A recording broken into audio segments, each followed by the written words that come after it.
امید ہے آپ سب خیریت سے ہوں گے۔ اگر آپ نے ابھی تک ہمارا چینل سبسکرائب نہیں کیا تو اسے ابھی سبسکرائب کر لیں اور بیل آئیکن کو دبانا بالکل بھی مت بھولیں۔ شکریہ۔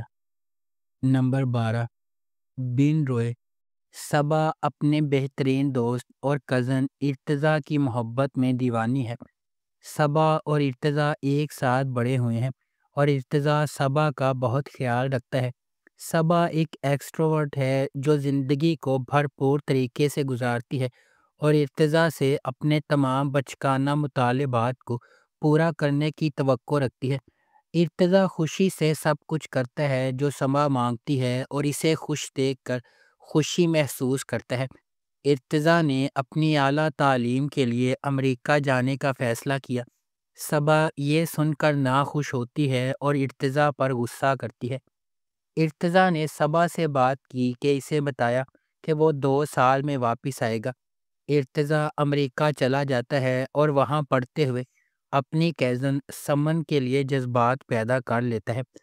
اس ڈرامے کو ہمایوں سعید اور شاہ نواز نے پروڈیوس کیا ہے۔ اس ڈرامے کو فرحت اشتیاق کے ناول بن روئے آنسو سے ماخوذ کیا گیا ہے۔ اس ڈرامے کو ہم ٹی وی پر نشر کیا گیا۔ نمبر 11، یقین کا سفر۔ یقین کا سفر 3 کہانیوں سے شروع ہوتا ہے۔ صوبیہ خلیل ایک نوجوان لڑکی ہے جو اپنے جسمانی طور پر متشدد باپ کے ہاتھوں اپنی والدہ کی ناگہانی موت پر ماتم کر رہی ہے۔ دوسری کہانی میں اسلام آباد میں ایک خاندان شامل ہے جو اپنے بیٹے دانیال کی اپنی کزن گیتی آرا سے شادی کا جشن منا رہا ہے۔ تیسری کہانی میں سندھ کے ایک دیہی گاؤں میں رہنے والی ایک نوجوان لڑکی نوری شامل ہے جسے ایک وزیر کے بیٹے جہانگیر شاہ نے اپنے 2 دوستوں کے ساتھ مل کر اجتماعی زیادتی کا نشانہ بنایا ہے۔ اس ڈرامے کو مومنہ درید پروڈکشنز نے پروڈیوس کیا ہے۔ اسے فرحت اشتیاق کے ناول یقین کا ایک نیا سفر سے ماخوذ کیا گیا ہے۔ اس ڈرامے کو ہم ٹی وی پر نشر کیا گیا۔ نمبر 10، خانی۔ کہانی کا آغاز صنم خان سے ہوتا ہے جسے خانی کہا جاتا ہے۔ وہ خان اور اس کے خاندان کے برعکس ڈرپوک اور بزدل ہے جو خانی اور اس کے جڑواں بھائی سارنگ کی آنے والی سالگرہ کی تیاریوں میں مصروف ہے۔ اسی دوران سارنگ گریجویٹ ہونے والا ہے جب وہ میر ہادی نامی سیاستدان کے امیر بگڑے ہوئے بیٹے کو ناراض کرتا ہے۔ ایک لڑائی ہوتی ہے اور ہادی سارنگ کو 4 گولیاں مار کر قتل کر دیتا ہے۔ اس ڈرامے کی کہانی شاہ زیب خان قتل کیس کے حقیقی واقعات سے متاثر ہو کر لکھی گئی ہے جو 2012 میں کراچی میں پیش آیا تھا۔ اس ڈرامے کو اسما نبیل نے لکھا ہے۔ اس ڈرامے کی مرکزی کاسٹ میں ثنا جاوید اور فیروز خان شامل ہیں۔ اس ڈرامے کو جیو انٹرٹینمنٹ پر نشر کیا گیا۔ نمبر 9، رانجھا رانجھا کر دی۔ کہانی ایک غریب پس منظر سے تعلق رکھنے والی نوجوان خاتون نوری کے گرد گھومتی ہے۔ اس کے والدین سڑکوں سے کچرا اٹھا کر گزارا کرتے ہیں، اس لیے وہ اپنے ارد گرد کے ماحول سے بے چین ہے۔ وہ اپنے والدین کے طرز زندگی کو مسترد کرتی ہے اور ایک بہتر اور باعزت زندگی کی خواہش رکھتی ہے۔ اپنی اس خواہش کو پورا کرنے کے لیے وہ ایک شہر چلی جاتی ہے اور ایک فیکٹری میں کام کر کے باعزت زندگی گزارنے لگتی ہے۔ اس سفر میں اسے ساحر اور بھولا کا علم ہوتا ہے۔ ساحر ایک لالچی نوجوان ہے جو ایک دکان پر کام کرتا ہے اور ایک بہتر مستقبل کی خواہش رکھتا ہے، جبکہ ذہنی طور پر کمزور اور بچوں جیسا بھولا ایک گاؤں میں ایک حویلی اور زرعی زمین کا مالک ہے۔ بھولا کو اس کی ماں فہمیدہ بہت پیار کرتی ہے۔ ساحر اور بھولا دونوں نور بانو کی زندگی سے منسلک ہو جاتے ہیں، ایک مکمل فریب اور دوسرا آزمائش کے طور پر۔ نمبر 8، میرے پاس تم ہو۔ دانش پاکستانی ثقافت کی اخلاقی اقدار کا حامل ایک سادہ آدمی ہے۔ وہ سرکاری افسر کے طور پر کام کرتا ہے۔ ان کی پوری دنیا ان کی بیوی مہوش اور بیٹے رومی کے گرد گھومتی ہے۔ مہوش ایک وفادار گھریلو خاتون ہے لیکن اس کے بہت بڑے عزائم ہیں جو ان کے شوہر پورا نہیں کر پا رہے۔ وہ مہنگا ذائقہ رکھتی ہے اور اپنی پرانی لیکن امیر دوست انوشے کے برابر دکھنا چاہتی ہے۔ اس کے بعد مہوش اور دانش کو انوشے کے بھائی کی شادی میں مدعو کیا جاتا ہے، جہاں ایک امیر بزنس مین شہوار نے اس پر جادو کیا ہے۔ یہ آخر کار اس کی گیس لائٹنگ، چاپلوسی اور دولت کے سحر میں مبتلا ہونے کی وجہ سے غیر ازدواجی تعلقات میں بدل جاتا ہے، یہاں تک کہ وہ مہوش کو اپنے دفتر میں بہت زیادہ تنخواہ اور اضافی مراعات کے ساتھ ایک اعلیٰ عہدے کی نوکری کی پیشکش کرتا ہے۔ مہوش کے بیٹے اور شوہر نے اپنے دفتر میں اس کی نوکری سے انکار کیا کیونکہ انہیں غیر ازدواجی تعلقات کا شبہ ہے۔ اس ڈرامے کو ARY ڈیجیٹل پر نشر کیا گیا۔ نمبر 7، عشقیہ۔ ہمنا اور رمیسا دونوں بہنیں ہیں۔ ہمنا خاموش، پرسکون اور محفوظ ہے، جبکہ رومی لاپرواہ، باہر جانے والی اور باتونی ہے۔ ہمنا اور اس کے کالج کے ہم جماعت حمزہ 4 سال سے ڈیٹنگ کر رہے ہیں اور ایک دوسرے کی محبت میں پاگل ہیں۔ حمزہ اس کے بارے میں بھی بہت زیادہ پرتشدد ہے۔ ہمنا اپنے والد کو اپنے بارے میں بتانے میں ہچکچاہٹ کا شکار ہے کیونکہ وہ محبت کی شادیوں پر یقین نہیں رکھتے۔ اپنے والد کی بیماری اور ان کی عزت کھونے کے خوف کی وجہ سے ہمنا نے اپنے والد کے دوست کے بیٹے عظیم سے ان کے اصرار پر شادی کر لی۔ وہ حمزہ سے یہ بات چھپاتی ہے اور تھوڑی دیر کے لیے اس سے بچ جاتی ہے۔ جب حمزہ کو بالآخر پتہ چلا تو وہ یونیورسٹی میں سب کے سامنے ہمنا پر چیختا ہے۔ حمزہ ایک کار حادثے کا شکار ہو کر شدید زخمی ہو جاتا ہے۔ ہوش میں آنے کے بعد حمزہ نے بدلہ لینے کا فیصلہ کیا۔ وہ اپنے والدین کے ساتھ ہمنا کے گھر پہنچ جاتا ہے تاکہ رومی سے شادی میں ہاتھ مانگ سکے۔ اس ڈرامے کو ARY ڈیجیٹل پر نشر کیا گیا۔ نمبر 6، خدا اور محبت سیزن 3۔ ماہی، کاظم شاہ اور ان کی بھابھی صاحبہ ناظم شاہ ماہی کی بچپن کی بہترین دوست ردا کی شادی میں شرکت کے لیے بھاولپور سے لاہور پہنچتی ہیں۔ ان کا تعلق ایک بااثر خاندان سے ہے۔ تیمور شاہ نامی شخص ماہی سے ملاقات اس کے بارے میں سوچنے سے نہیں رک سکتا۔ فرحاد احمد نامی نوجوان نے اپنے والد توفیق احمد کو بار بار ڈگری میں فیل کر کے دباؤ میں ڈالا ہے، اس لیے وہ اسے کہیں کام پر بھیجنے کا فیصلہ کرتے ہیں۔ لہٰذا اس کے والد نے اسے سیٹھ نثار کی بیٹی کی شادی میں شادی کے منصوبہ ساز کے طور پر نوکری کا بندوبست کروایا۔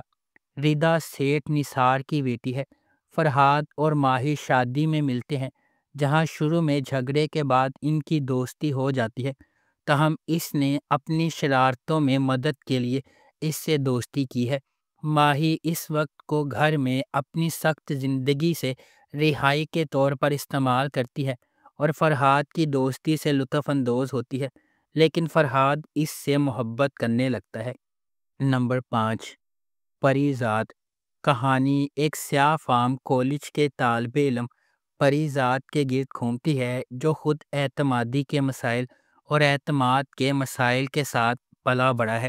معاشرے کے اس کے بارے میں فیصلے کے باوجود وہ بہت محنتی، انتہائی عزت دار اور خوش اخلاق ہے، اور جس سے بھی ملتا ہے اس پر ایک دیرپا تاثر پیدا کرتا ہے۔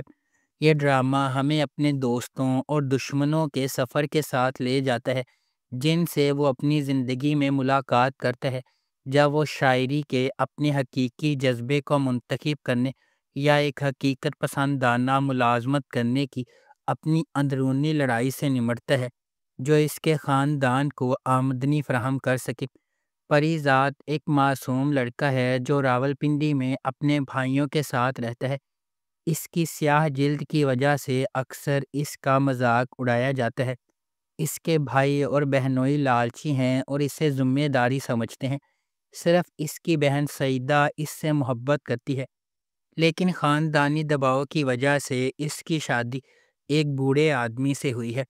پری زاد ناہید سے محبت کرتا ہے اور سعیدہ ماجد کو پسند کرتی ہے، لیکن ناہید اور ماجد دونوں پہلے سے ہی ایک دوسرے سے محبت کرتے ہیں۔ اس ڈرامے کو ہم ٹی وی پر نشر کیا گیا۔ نمبر 4، تیرے بن۔